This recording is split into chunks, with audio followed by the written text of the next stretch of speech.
So let's talk about stick figure animation in Adobe Flash. There are many methods to doing stick figure animation, but I will be explaining the method that I use to animate my stick figures. Step 1. Constructing the figure. To draw the stick figures, I use a tablet. In my opinion, there's no tablet that is the best. A small cheap tablet is sufficient to draw stick figures, but if you want a bigger drawing area and more features, then a larger, more expensive tablet or Cintiq monitor will give you that. Also, using a mouse can work too, if you can't afford a tablet. I use the brush tool to draw my stick figures. Raise the brush size to the maximum size and zoom in. Flash's brushes do not change size when you zoom in, so you have to make sure to be at the same zoom level every time you draw, or else the brush size will change. With the maximum size brush, you have the most control. Make sure that object drawing is turned on by hitting the J key or clicking here. This ensures that the stick figure's body parts are separate from each other, allowing for easy manipulation. Once you've drawn your figure, select the head and turn it into a symbol by pressing F8. This makes it so you never have to draw the head again, and you won't have to worry about it changing size or shape throughout the animation. Select the line tool and draw a line on a separate layer, holding down Shift to mark the height of your stick figure as well as the waist level. This gives you a guide to ensure that the stick figure is the same height and proportion throughout your animation. Step 2. Main poses. Many animators do the straight ahead animating technique, which involves drawing the first frame, then drawing the second frame, then the third frame, and so on. I prefer the pose-to-pose method because it allows me to plan the whole movement ahead of time, so I know how it will end before drawing every single drawing.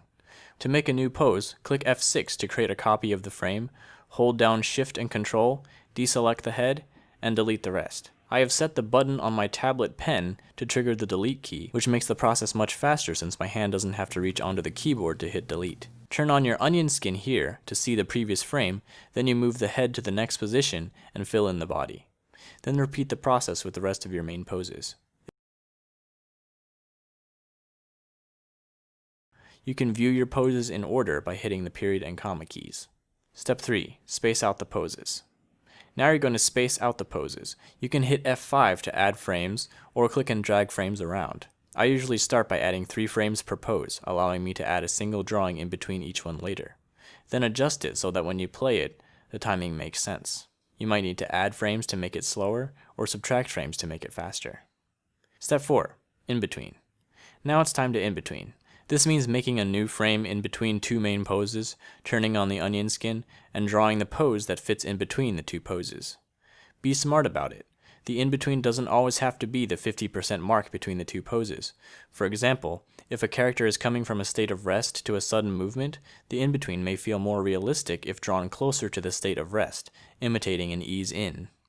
You can also accomplish this by doing in-betweens inside of in-betweens, only in-betweening the drawing closer to the state of rest each time.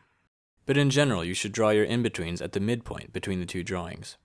Also, it is not necessary to draw a new drawing every time. Avoid it whenever possible, because taking what is already drawn and manipulating it will not only be easier, but also smoother because it is the same drawing. Step 5. Adjust as necessary. Then play back your animation and make any adjustments as needed. If an area is too fast, you might need to space out some frames with F5 and add an in-between or 2. If it is too slow, you can remove frames using Shift F5 to make it faster. And that is the basic process for stick figure animation that I use in my videos. First, you construct the figure, lay out the main poses, space out those poses, do the in-betweens, and adjust as necessary. So I hope this helped you, and if it did, please leave a like, and continue to give me suggestions for future tutorials in the comments. So thanks for watching, and I'll see you in the next video.